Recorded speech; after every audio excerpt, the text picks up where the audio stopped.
આજે તો શેફ જનવી બનાવી નાખ્યું દાલ તડકા અને જીરા રાઈસ. જી હા દોસ્તો, સવાર પડી ગઈ હતી ને એ જ યુઝ્યુઅલ મારે પીવાનું છે ગરમ પાણી. એટલે ગરમ પાણી કરીને મેં મસ્ત ગરમ પાણી પણ પી લીધું અને ઘરનું બધું જ કામ ફટાફટ મેં કમ્પ્લીટ કરી દીધું. અને પછી આજે મને કંઈક સારું ખાવાની ક્રેવિંગ થતી હતી. પણ સારું અને હેલ્ધી શું, તો દાલ રાઈસ અને દાળ તડકા દાળ ફ્રાય અને દાળ તડકા આવે. પણ એ પહેલાં તો કિચનમાં ગઈને મમ્મીએ મને આપી દીધું બીજું કામ. મમ્મી કે પહેલાં ભીંડાનું શાક બનાવી નાખ, એટલે મેં ફટાફટ બધા માટે ભીંડાનું શાક બનાવી નાખ્યું. મમ્મી બનાવતા હતા રોટલી અને ફટાફટ હું અહીંયા બેસી ગઈ હતી દાળ તડકાની તૈયારી કરવા માટે.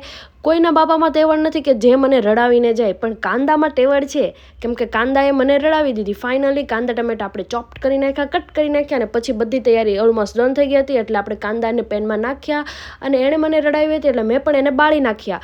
પછી તો આપણું ઓલમોસ્ટ દાળ તડકા રેડી થઈ ગયું હતું અને દાળ અને એ નાખી દીધું તડકામાં અને ઓલમોસ્ટ બધું થઈ ગયું. લાસ્ટમાં એક જોરદારનો તડકો મારવાનો હતો, એ તડકો પણ મારી દીધો. ગાઈસ એક વાત કહું તમને, બહુ જ જોરદારના દાળ તડકા અને જીરા રાઈસ બન્યા હતા.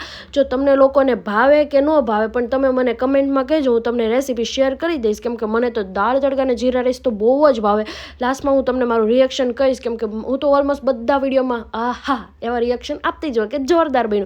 પણ બધા રિએક્શન કરતાં આ જોરદાર હતું, કેમ કે દાળ તડકા અને જીરા રાઈસ એટલા જોરદાર બન્યા હતા ને, એની કોઈ સીમા જ નહીં હતી. બહુ મસ્ત બન્યા હતા. તમને આ રેસીપી ગમે કે ના ગમે, આ વિડીયોમાં દાળ રાઈસ અને જીરા રાઈસ છે, દાળ તડકા છે, તમને ભાવે કે ના ભાવે પણ મને કહેજો. કાળીબેનને દાળ તડકા અને જીરા રાઈસ ભાવ્યા હતા, પણ વિડીયોમાં ના હોય એટલે એનું રિએક્શન હંમેશા ગંદુ જ બતાવશે. પણ જેવો વિડીયો બંધ કર્યો એટલે વાહ વાહ વાહ કાળી શું દાળ તડકા બનાવ્યા છે, મારી તારીફ કરી. અને બસ પછી તો હું રેડી થઈ ગઈ હતી અને શૂટ ઉપર જવા માટે નીકળી ગઈ હતી. બસ દોસ્તો, તો આજના દાળ તડકા જીરા રાઈસને અહીંયા જોઈન કરીએ. મળીએ નેક્સ્ટ દાળ તડકા જીરા રાઈસ.